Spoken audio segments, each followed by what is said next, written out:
시사잡기 2부 화제의 뜬 뉴스들부터 정리해드립니다. CBS 김효은 기자 어서 오세요. 네, 안녕하세요. 네, 첫 소식은요. 네, 여자 컬링 대표팀이 한국 컬링 사상 최초로 올림픽 4강 진출을 확정했습니다. 정말 잘하더라고요. 오늘 미국하고 경기했는데 또 이겼죠. 네, 오늘 평창 동계올림픽 여자 컬링 예선 7차전에서 세계 랭킹 7위의 미국을 9대6으로 제압했습니다. 예. 초반 4엔드까지는 미국이 3대2로 앞서갔는데요. 5엔드에서 한 번의 찬스로 4점 스틸을 거두면서 역전했습니다. 네. 그 미국이 10엔드 마지막 스톤을 남기고 경기를 포기하면서 한국의 승리로 끝났는데요. 이로써 한국은 6승 1패, 조 1위로 10개 참가팀 가운데 가장 먼저 4강 진출을 확정했습니다. 그 여자 컬링이 처음 올림픽에 나갔던 게 4년 전 소치 대회였었잖아요. 네, 그렇습니다. 저도 이제 그때부터 컬링 중계 보는 재미에 빠지긴 했었는데 그때 우리는 8등 했었죠. 네, 맞습니다. 근데 4년 만에 4강 그리고 1위로 진출. 참 대단합니다. 네.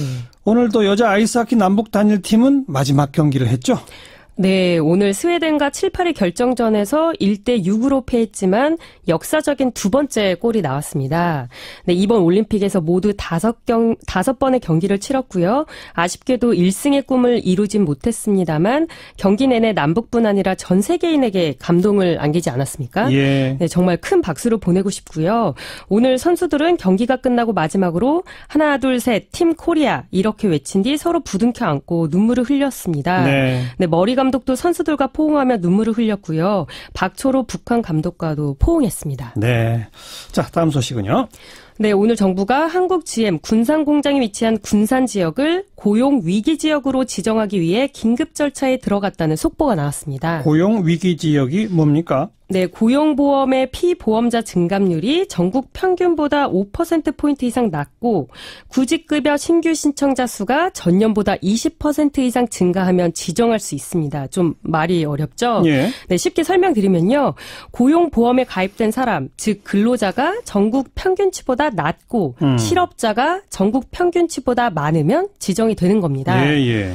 네, 이렇게 지정이 되면 종합 취업 정책을 수립하게 되고 지자체 일자리 사업에 대한 특별 지원도 가능합니다. 그런데 현재 군산 지역은 이런 조건을 충족하지는 않은 상태라고 하는데요. 그런데요? 네, 이에 대해 청와대 김은겸 대변인은 상황의 심각성을 고려해서 관련 규정을 고쳐서라도 지정하기로 했다. 이렇게 밝혔습니다. 예. 네, 그리고 또 정부는 오늘 군산 지역을 자금 보조와 융자 지원 등이 이루어지는 산업 위기 대응 특별 지역으로 지정했습니다. 네. 오늘 그 GM 경영진들이 정치권하고 이 문제를 대화를 했다면서요? 네, 그렇습니다. 오늘 그 베리 앵글 GM 총괄 부사장, 카어 카잼 한국 GM 사장이 국회를 방문했는데요. 네. 홍영표 환경노동위원회 위원장, 또 여야 원내대표들과도 각각 비공개 논의를 이어갔습니다. 예. 네, 참석자들에 따르면 GM 측은 군산공장 폐쇄 입장을 재확인했다는데요. 네. 인수의향자가 나타난다면 매각을 적극 추진하겠다고 했습니다. 또 한국에 남아서 사업을 유지하고 싶다. 정상화를 위해서는 정부 지원이 필요하다는 의견을 전달한 것으로 알려졌습니다. 예. 또 자구책에 대해서는 신규 차종 2종을 창원 부평 공장에서 집중 생산하겠다 이렇게 밝혔다는데요. 네. 정작 이런 투자가 한국 정부의 지원을 전제로 한 것인지에 대해서는 답변을 피했다고 합니다. 그러니까 군산 공장은 예정대로 폐쇄할 거다. 그리고 앞으로 잘할 테니 정부 지원은 꼭 필요하다. 이거군요. 네, 맞습니다. 그래서 네티즌 반응을 좀 살펴봤더니요. 이런 표현들이 있었는데요. 전형적인 인질 협상이다. 요구사항 다 들어주고 인질까지 잃지 말고 그냥 인질을 포기하라. 뭐 이런 댓글이 있는가 하면 반대로 고임금으로 생산성에 안 맞는 기업은 직장 폐쇄하는 게 정답이다. 이렇게 노조를 애둘러 겨냥하는 글도 눈에 띄었습니다. 아무튼 정부와 GM 그리고 정치권 같이 머리를 맞대서 정말 좋은 해법을 이건 찾아야 됩니다. 마지막 소식은요.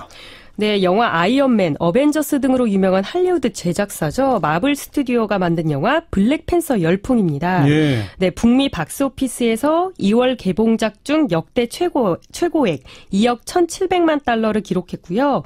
한국에서도 개봉 6일 만에 330만 관객을 돌파했고 이제 9년 동안 설 연휴 1위 자리를 놓치지 않았던 한국 영화의 자리까지 차지했다고 합니다. 네, 엄청난 열풍. 그 이유가 뭡니까? 네, 지금까지 할리우드 영화를 보면 대부분 백인 또는 백인 남성이 주인공인 경우가 많지 않았습니까? 그렇죠. 네, 흑인은 항상 주인공 주변부에 머무는 역할이었는데요. 예. 그런 점에서 블랙팬서는 미국 흑인들, 그러니까 그 흑인 히어로를 내세웠다는 점에서 미국 예. 흑인들의 자부심을 일깨우는 영화라고 할 수 있습니다. 예. 네, 버락 오바마 전 미국 대통령의 부인 미셸도 블랙팬서를 극찬하고 나섰는데요. 미셸은 현지 시간 19일 자신의 트위터에 블랙팬서 덕분에 젊은이들이 마침내 극장에서 자신과 닮은 영웅들을 보게 될 것 이렇게 네. 적었습니다. 예. 근데 뭐 일부 장면 부산에서 찍었다면서요? 네, 블랙팬서는 부산 로케이션으로 주목을 받기도 했는데요. 광안대교, 자갈치 시장 같은 부산의 명소가 영화 중간중간에 등장한다고 합니다. 어허. 네, 부산 영상위원회에서 블랙팬서를 유치했다고 하고요. 블랙팬서 제작팀이 지난해 3월 9일 동안 촬영을 하는데 약 3,000명을 고용하고 40억 원을 지출했다고 합니다. 참, 뭐 돈도 벌고 그다음에 부산을 전 세계적으로 홍보하는 효과도 있는 거 아니겠습니까? 네. 네, 수고하셨습니다. 네, 감사합니다. 네, 김효은 기자였습니다.